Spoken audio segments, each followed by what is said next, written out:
Good morning all of you. आज हम लोग manager economics and financial accounting की 34 ई लेक्चर की क्लास ले रहे हैं। आज का जो हमारा लेक्चर है वो है फाइनेंशियल स्टेटमेंट एनालिसिस और कॉम्पिटिटिव एनालिसिस। आज के टॉपिक में हम फाइनेंशियल एनालिसिस क्यों करते हैं, फाइनेंशियल एनालिसिस करने का क्या बेनिफिट्स है और हम लोग किस तरीके से कंपैरेटिव एनालिसिस के थ्रू हमारी बिजनेस की फाइनेंशियल पोजीशंस को देखते हैं, वो आज हम इस लेक्चर्स में पढ़ने वाले हैं। तो हम लोग स्टार्ट कर रहे हैं हमारा lecture. The basis for financial analysis, planning and decision making is financial statement, which mainly consists of balance sheet and profit and loss account. The profit and loss account shows the operating activities of the concern, and the balance sheet depicts the balance value of the acquired assets and liabilities at a particular point of time. जो basis होता है हमारा financial analysis का, वो इसलिए होता है कि हम अपने बिजनेस की प्लानिंग और डिसीजन मेकिंग के लिए फाइनेंशियल स्टेटमेंट का यूज़ करते हैं, जहाँ पे हम बैलेंस शीट और प्रॉफिट लॉस अकाउंट को एक स्टेटमेंट के रूप में यूज़ करते हैं। और जो प्रॉफिट और लॉस अकाउंट होता है वो हमारे ऑपरेटिंग एक्टिविटीज़ को बताता है, और जो बैलेंस शीट होती है वो हमारे एसेट्स और लायबिलिटीज़ के बैलेंस को बताती है किसी एक पर्टिकुलर पॉइंट ऑफ टाइम के अंदर। However, the above statement do not disclose all the necessary and relevant information for the purpose of obtaining the material and relevant information necessary for ascertaining the financial strength and the weakness of an enterprise. It is necessary to analyze the data deposited in the financial statement. कि अगर हमने ऊपर वाले जो statements देखे थे कि balance sheet और प्रॉफिट लॉस अकाउंट को, वो हमें सारी नेसेसरी और रिलेवेंट इन्फॉर्मेशन नहीं देते हैं। उनका पर्पज़ सिर्फ ये रहता है कि वो हमें मटेरियल और एक रिलेवेंट इन्फॉर्मेशन देते हैं जो कि हमारे बिजनेस की फाइनेंशियल स्ट्रेंथ और वीकनेस को बताते हैं। ये नेसेसरी नहीं है कि हम जब भी एनालिसिस करें इन डाटा का कि वो हमारे फाइनेंशियल स्टेटमेंट को ही बताए। उसके बाद जो हमारा नेक्स्ट टॉपिक है वो है टेक्निक्स। फाइनेंशियल स्टेटमेंट की कौन कौन सी टेक्निक्स है उनको हम यहाँ पे देखेंगे। The financial manager has certain analytical tools with help in financial analysis and planning. Following tools and techniques are given for the financial statement analysis. जो फाइनेंशियल मैनेजर है वो अपने फाइनेंशियल एनालिसिस और प्लानिंग के लिए डिफरेंट डिफरेंट टूल्स और techniques का use करता है। अगर हम डिफरेंट डिफरेंट टूल्स और टेक्निक्स की बात करें तो वो हमारी जो टूल्स और टेक्निक्स होंगे वो होंगे comparative analysis, common size analysis, trade analysis and cash flow analysis. सबसे पहले आज हम लोग इस टॉपिक के अंदर हमारे कंपैरेटिव एनालिसिस के अंदर, फाइनेंशियल स्टेटमेंट एनालिसिस के अंदर हम comparative analysis, common size, trade analysis और हमारे कैश फ्लो एनालिसिस के बारे में पढ़ेंगे। जो हमारे मेन टूल हैं वो हमारे रेशियो एनालिसिस और कैश फ्लो एनालिसिस होते हैं। सबसे पहले मैं आपको बताता हूँ कंपैरेटिव और कॉमन साइज फाइनेंशियल स्टेटमेंट क्या होता है। जब हम प्रीवियस ईयर के मुकाबले जब हम अपने डाटा को कंपेयर करते हैं अपने फाइनेंशियल स्टेटमेंट से, तो उसको हम कंपैरेटिव फाइनेंशियल स्टेटमेंट कहते हैं। जब हम इन फाइनेंशियल स्टेटमेंट्स को कंपेयर करेंगे तो हम ये एनालाइज करेंगे कि ड्यूरिंग द डिफरेंट ईयर्स जो हमारे अकाउंटिंग प्रिंसिपल्स है उनको फॉलो किया जा रहा है, और जो डिफरेंसेस है हमारे फाइनेंशियल स्टेटमेंट्स के वो किस लिए होते हैं कि हमारी जो डिफरेंस मैनेजमेंट पॉलिसीज़ के कारण, हमारे अकाउंटेंट ओपिनियन के डिफरेंस के कारण, साथ साथ हमारे एक्सपीरियंस, नॉलेज, जजमेंट और अकाउंटेंट के डिफरेंस के कारण, और हमारे बिजनेस और के नेचर और साइज़ के डिफरेंस के कारण, और साथ साथ हमारे अकाउंटिंग प्रिंसिपल्स जो भी हमने बिजनेस में अडॉप्ट किए हैं उनके कारण। तो जनरली हम ये कहते हैं कि जो ग्रेट डिफरेंस है फाइनेंशियल स्टेटमेंट जो प्रिपेयर किया जाता है वो डिफरेंट कंपनीज में किया जाता है। उसके बाद जो हमारे कंपैरेटिव फाइनेंशियल स्टेटमेंट है उनमें हम क्या क्या चीज़ प्रिपेयर करते हैं। तो पहला है हमारा कंपैरेटिव बैलेंस शीट, दूसरा है comparative profit and loss account, third one is comparative fund flow statement and last one is comparative cash flow statement. Generally क्या करते हैं कि जो हमारी कंपैरेटिव बैलेंस शीट और प्रॉफिट और लॉस अकाउंट है उसको मोस्ट कॉमनली हम यूज़ करते हैं जब हम कंपैरेटिव फंड फ्लो स्टेटमेंट या कंपैरेटिव कैश स्टेटमेंट को प्रिपेयर करते हैं।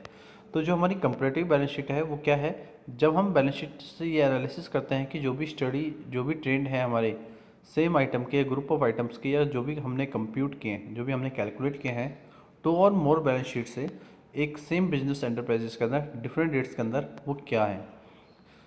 कंपैरेटिव प्रॉफिट और लॉस अकाउंट क्या है वो मैं आपको बताता हूँ कि जो प्रॉफिट और लॉस अकाउंट है किसी ऑर्गेनाइजेशन को, वो ये रिवील करता है कि क्या प्रॉफिटेबिलिटी है, क्या अर्निंग कैपेसिटी है, क्या मैनेजरल एफिशिएंसी है, क्या स्टडी है प्रॉफिट और लॉस अकाउंट की मोर देन 1 ईयर, अगर हम किसी मैनेजरल एफिशिएंसी को एस्टिमेट कर रहे हैं।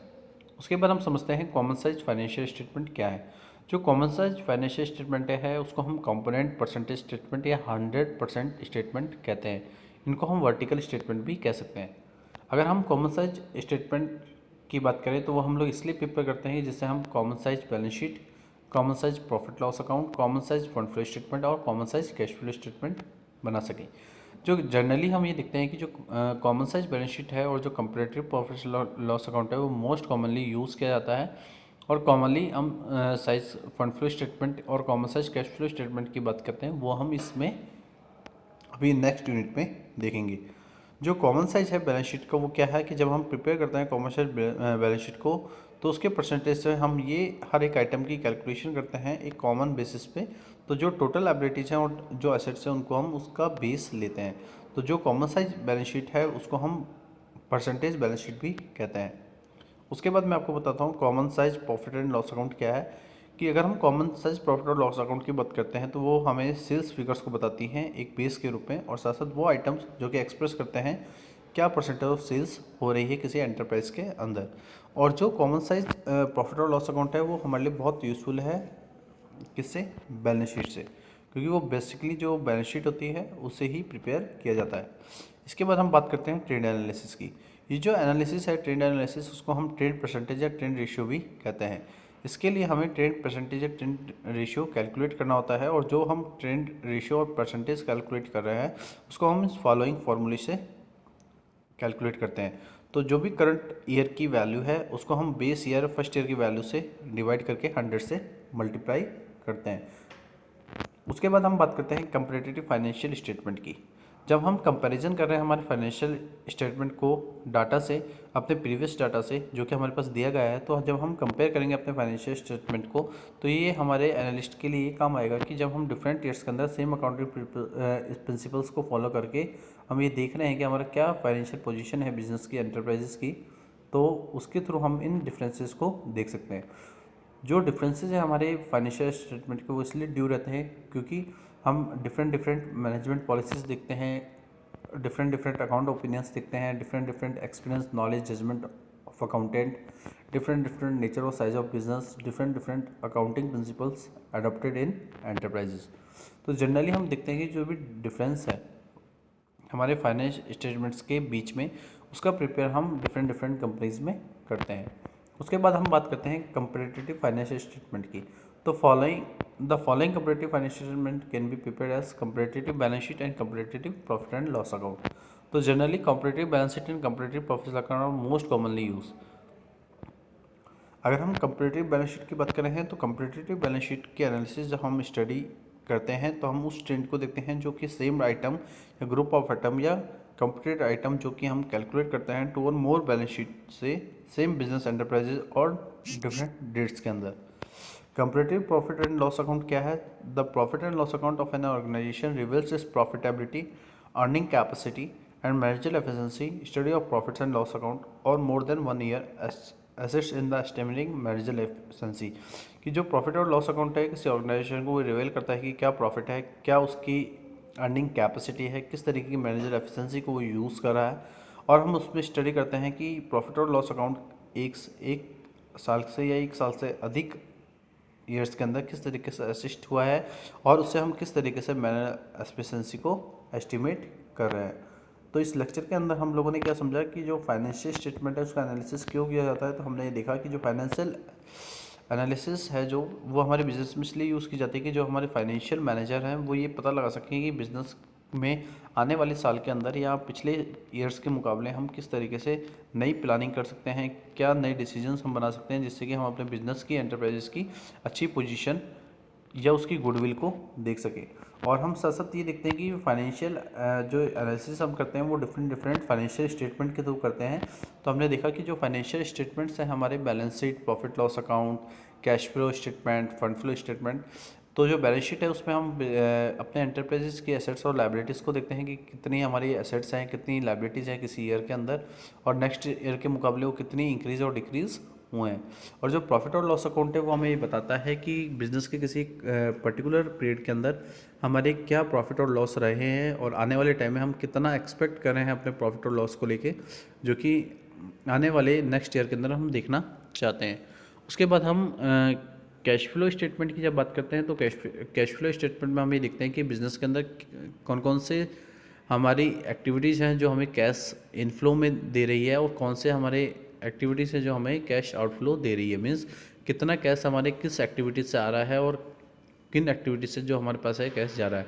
तो कैश फ्लो स्टेटमेंट के अंदर हम ऑपरेटिंग एक्टिविटीज़, इन्वेस्टिंग एक्टिविटीज़ और फाइनेंशियल एक्टिविटीज़ में देखते हैं कि क्या कैश हमारे इनफ्लो हैं, क्या कैश में हमारे आउटफ्लो है। उसके बाद जब हम नेक्स्ट स्टेटमेंट की बात करते हैं तो वो होता है हमारा fund flow statement. Fund flow statement के अंदर हम लोग ये देखते हैं कि बिजनेस के अंदर कौन कौन से सोर्सेज हैं फंड्स के, कौन कौन सी एप्लीकेशंस है हमारे फंड्स की।